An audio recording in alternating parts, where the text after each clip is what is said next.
there's no way I could walk up this carrying 30 to 40 kg worth of stuff all the way to Swansea.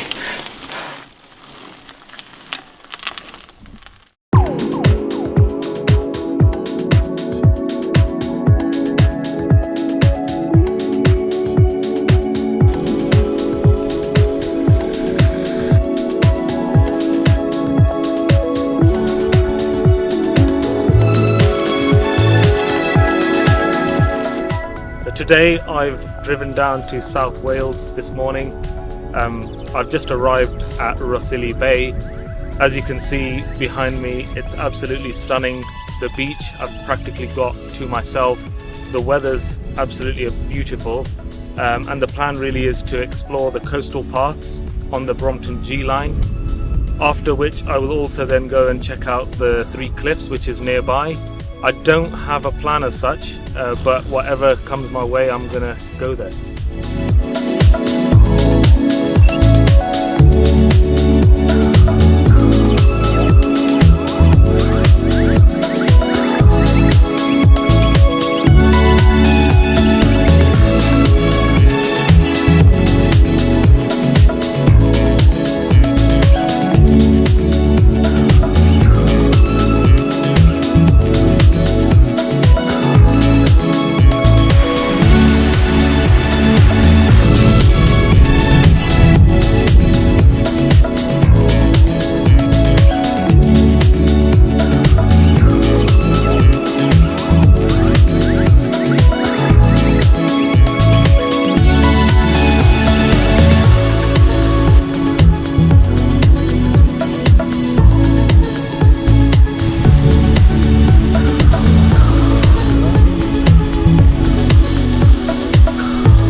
Now arrived at the Three Cliffs Bay.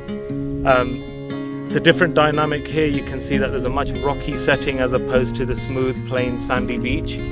We also have a river going through the bay, which is a very unique setting, followed by the remains of a very, very historic looking castle at the top of the cliff.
I just cycled all the way from the Three Cliffs Bay, and I met this gentleman called Ben along the way just literally 2 minutes ago, and it was very interesting what he shared with me. He firstly just asked what am I doing here, just out of interest because he saw my t-shirt, and I told him I'm just literally cycling through exploring the area, and of course I'm now near some woodland, and yeah, he said like this isn't any old woodland.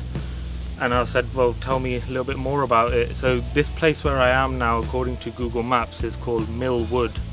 And there's a mill here, which I'll tell you a little bit more about afterwards. But this road that I'm cycling on right now, it's not any old lane. This was actually the main connection between Rossilli Bay, where I started off this morning, and leads all the way to Swansea.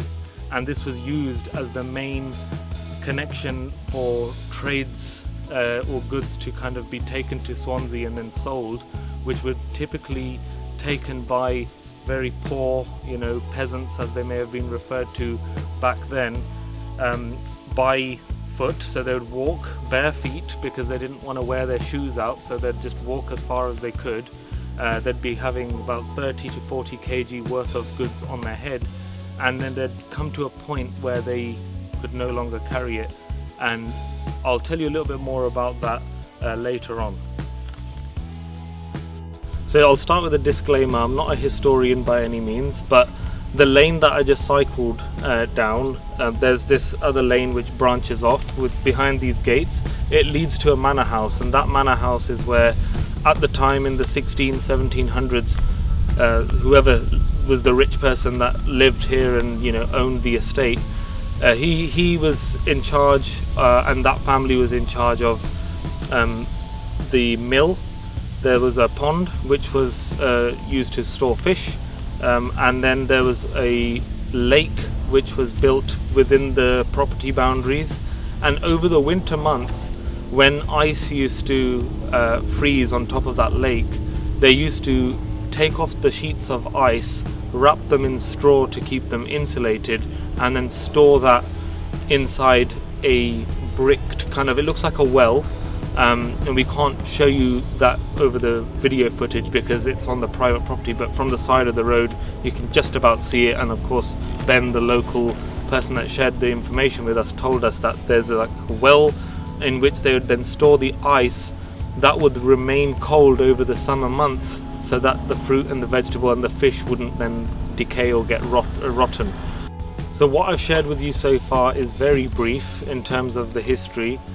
But in a moment we'll go and have a look at the mill, we'll have a look at the pond, and then I'll also share with you what the locals actually call this area rather than what Google Maps calls this area, which of course we see is Mill Wood. And then we're going to head up towards the uphill climb and take it from there. This building that you can see here, or the remains, are of the mill. And this image here just shows exactly what that mill would have looked like back in the 1700s. And just further down there is the pond. You can't see any water there because it's just fully overgrown. But ultimately the pond had the fish in there, and this is where the bread would have been made in the mill. And there was a wheel behind this wall, which would then be powered by the water to then, of course, make the flour. So this is the mill. This is why they call it Mill Wood, and this was owned by the owners of the estate.